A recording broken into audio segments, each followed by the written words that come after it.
at least for 15 minutes or longer, Well, depending you on guys, whatever you want to do here. you're live right now. Well, here we are, ladies and gentlemen. Good evening.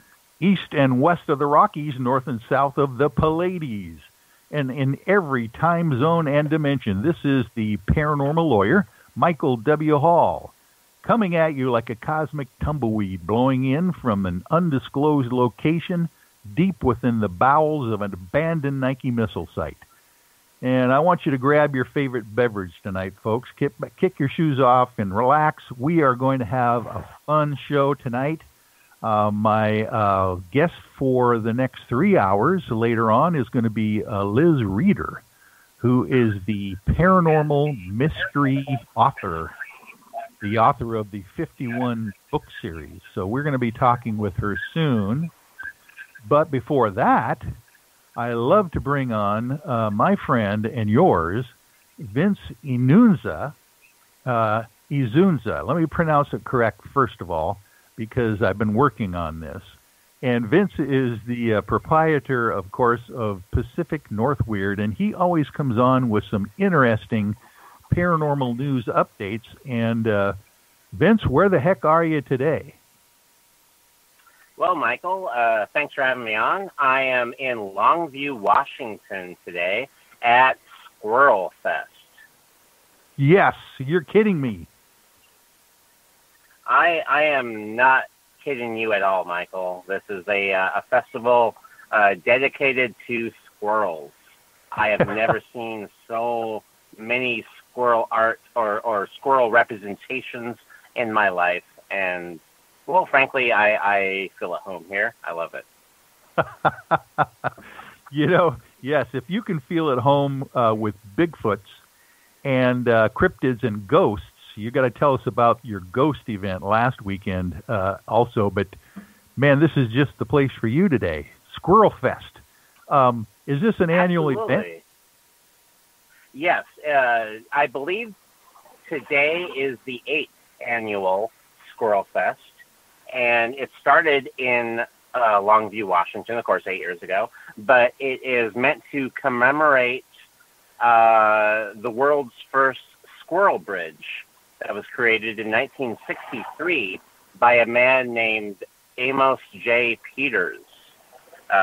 Amos was dismayed that he saw so many squirrels being flattened by cars on this one neighborhood street in Longview. And he decided he was going to create a bridge for these squirrels, a bridge for them to safely traverse a street and not get squashed.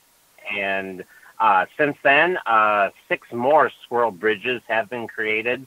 There are now 7 in Longview, I believe. And just today, we saw the unveiling of the 8th squirrel bridge, which is very impressive. It's one of the most state-of-the-art bridges I have seen. It's got a reader board on it that will track the amount of squirrels that cross it. Every time a squirrel crosses, it will add a tally number, and they're anticipating adding seasonal messages to the reader board as well, like for Christmas and Halloween and Hanukkah, hopefully, and whatnot. That is great. So you were actually at the unveiling of the new Squirrel Bridge today. Yes, and I've been filming since about 7:30 this morning for a very special Pacific North Weird episode on the Squirrel Festival.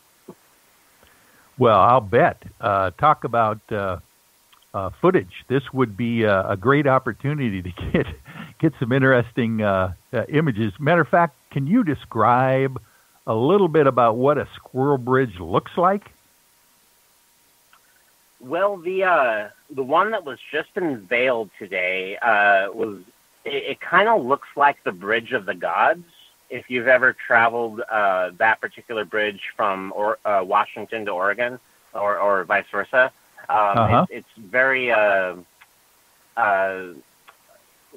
state-of-the-art, modern, metal corrugated, and it seems futuristic because it has the reader board on it.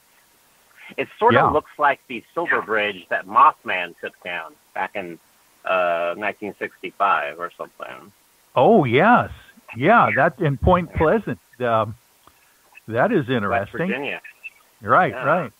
So, And so of course, I'm always looking for angles and different types of fun I can have with the video.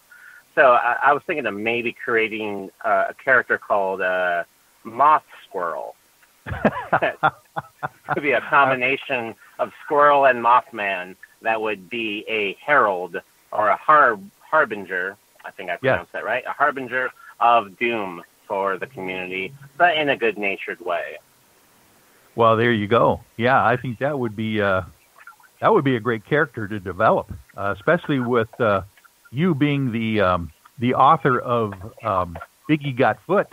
You know, I'm assuming you could come up with a theme song for the squirrel as well. Oh, I'm working on it.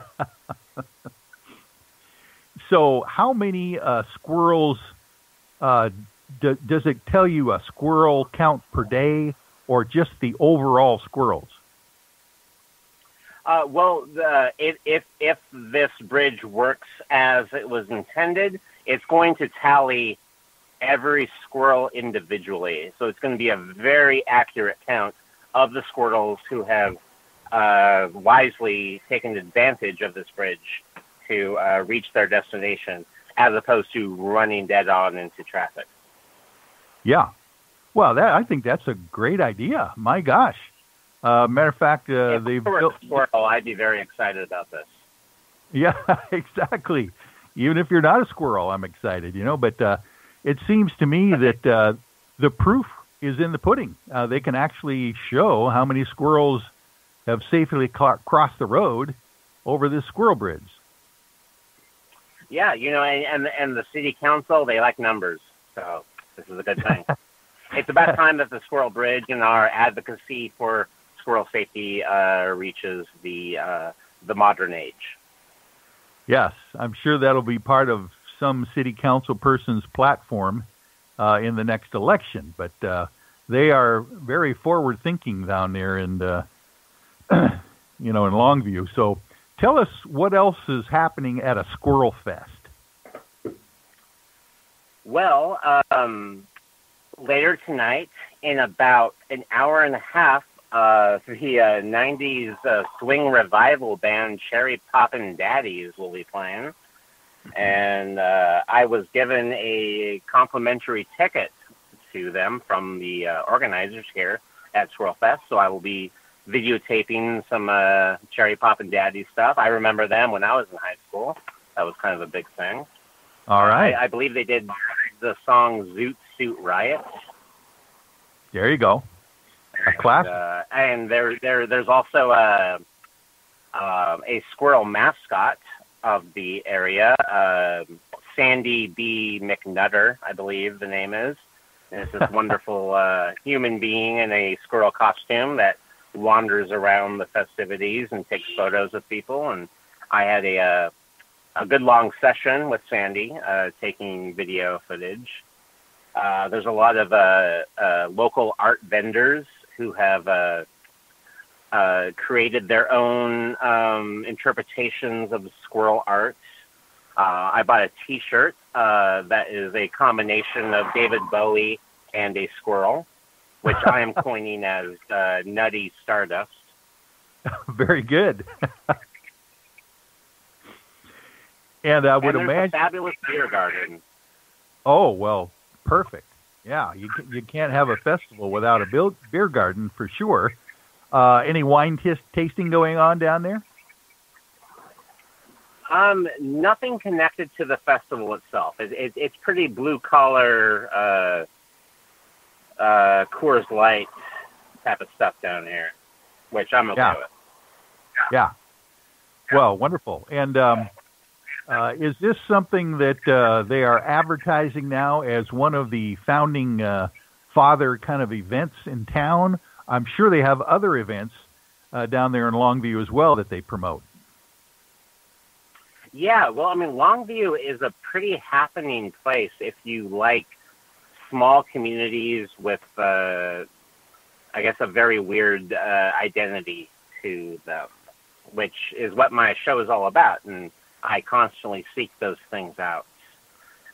Yes, yes, you do. I'm not too familiar with Longview itself, but I've been familiar with this event for the past couple of years, and I guess the past couple of years I have been unable to attend because of different video production things I've been doing. But finally this year I made it a point to come here for my first time, and well, it's wonderful. I'm going to return next year. Squirrel Fest is a great thing, and it's one of those events that really showcases the beauty of a small town that has found their one weird claim to fame, and they're going with it. And I love that. Yes. Matter of fact, as you come into town for the Squirrel Fest, what would be the first thing that you would see that would be letting you know that the Squirrel Fest is happening? Do they have banners across the street or anything like that? Yeah, well, they have a kind of a makeshift old, like a cart that you would normally see pulled from the back of a pickup truck, and they have that kind of in this roundabout area, and they have this paint on it that says Squirrel Fest 2018. That is right next to the community college here, which in the lawn area has a giant statue of a squirrel, which is there year-round, and it's there to really showcase this community's love for their nut-gathering brethren. All right. Well, listen, you were at a unique position last weekend, I believe, that I would like you to explain to the folks what you were doing last weekend. Okay, well, are you talking about the ghost hunt I was on? I think so, yeah. Okay, well, recently I have been making a video on the haunted Lewis County Historical Museum located in Chehalis, Washington. It's a former train station, and it is one of the most unique, beautiful buildings you have ever set foot in, and it is like Grand Central Station for the paranormal. I was lucky enough to be a guest to South Sound Paranormal Research's ghost investigation there, led by Patty Valdez. And I shadowed them and filmed their investigation. And since then, I've been doing a lot of, creative cinematic filming there, kind of chronicling very unique items within the museum that have a paranormal story around them. Most importantly being Clarence the mannequin. There's this mannequin there named Clarence that is undocumented, essentially. There's about a dozen mannequins in the museum. All of them have paperwork where they came from, such as old Woolworth stores and Nordstrom and everything.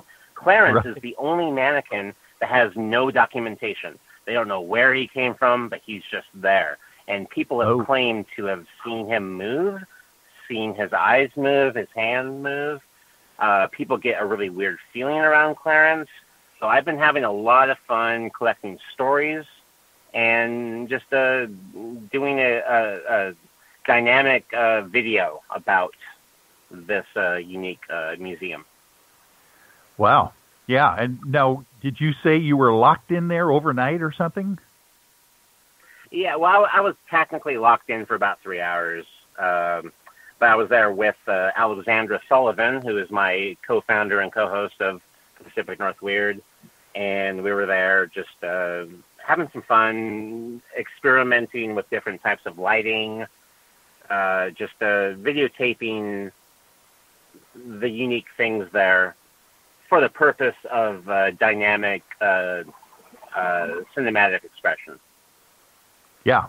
Well, and before we let you go here, you've got to give a little plug and tell us what